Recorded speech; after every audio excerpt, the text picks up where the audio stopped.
Hello everyone. Let's talk about some classic VARC traps that we have seen over the years.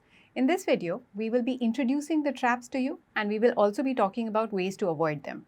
So please be on the lookout. If you see anything like this, make sure that you take steps to avoid them because it will make the test taking experience far simpler for you. Now, the first trap is having one relatively more difficult RC. Over the years, we've seen that one RC is clearly more difficult than the other three. But for some reason, people are not able to spot it, usually because they are not following any strategic method for choosing an RC. Or you might decide that the more difficult RC is probably going to have easier questions.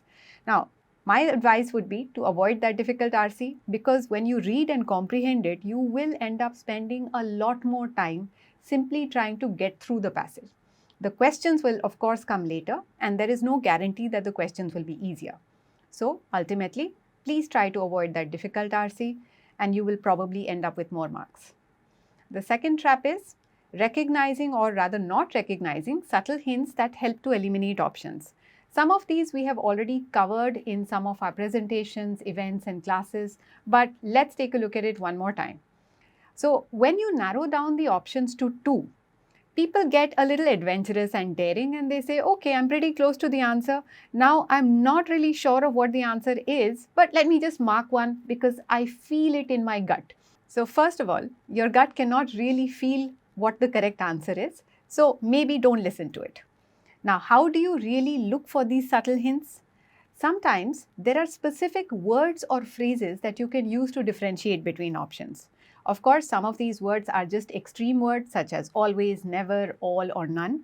But sometimes what they do is that they change the word order or introduce a few more words that will make it very simple for you to eliminate the options if you just spot them. Now we'll take a look at 2 examples in which such words can lead to quick option elimination. Let's take a look at our first example. This example uses extreme words. If you look at options 2 and 3, option 2 says that there were no Stoics in India. Option 3 says controlling all emotions. Now, we're not saying that options containing these words can never be the right answer, but most of the time, they are not the right answer. If you like, you can check back with the passage and you will discover that options 2 and 3 are definitely wrong. Now, let's take a look at our second example. Now, here we don't have extreme words, but the options do change in terms of meanings. The first option suggests that these eerie creatures are whispering to people that we are not dead. This implies direct speech on the part of these creatures, which probably is not what the passage is saying. So option 1 should be easy to eliminate if you recognize that this is what that option implies. The second option is okay, and in fact it is the right answer for this.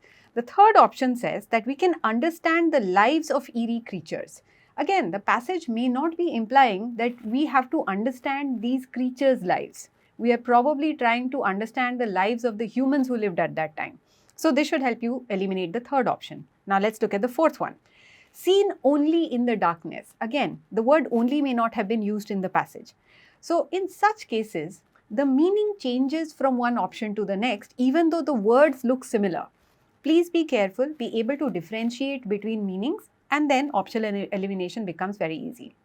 Let's look at the third trap, using double negatives. Now, we already have told you how you can simplify these questions. If you look at the first question here, based on the passage, which one of the following copies would a Chinese museum be unlikely to consider as having less value than the original? You should simplify this question, otherwise when you start eliminating options, you're likely to get caught on the wrong foot. Now, the second one has an if false and an except. This one is pretty easy to simplify because it has a double negative and double negatives cancel each other out. So if I have to simplify the second question stem, it becomes all of the following statements could be seen as being in accordance with the passage. In other words, which of the following statements is in accordance with the passage? So it becomes a very easy question to solve then. Let's look at our fourth trap, disguised correct options. This is a trap that people fall for time and again. What they do in some challenging RC questions and paragraph summary questions is that they present the correct option in different words. Most of us are used to matching the options to the text in terms of the kind of words used. Now, since we are not truly looking for meaning, we might end up picking an option that looks similar but conveys a completely different meaning. So the only way to get out of this trap is to form a shadow answer before you start eliminating options. Let's illustrate this with an example.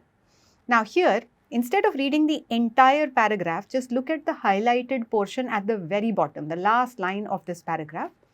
Have inspired recent polemics about the need to rediscover solitude and disconnect. Now, if you compare it to option 2, which in fact is the correct option here, it says the debate on the nature of freedom and the need for privacy has resurfaced. Clearly, the words used are very different from the original text, and that is why a lot of us might bypass option 2 thinking, oh, this must not be the answer. So, paraphrasing is the key to getting these questions correct. Now, the final one, time-consuming TETA questions. We all love TETA questions because there's no negative marking, and therefore you end up spending a lot of time on it. The whole purpose of the TETA question is to trap you into spending more time. So yes, there is no negative marking, but you do pay a price in terms of time lost. So please set an upper limit for TETA questions. It could be 1.5 minutes or 2 minutes depending on the question type, and make sure that you do not go past that limit. So a little bit of self-discipline will go a long way. Now, we have already talked about 5 classic traps. We hope that this will help you prepare and probably score better in the test. Best of luck.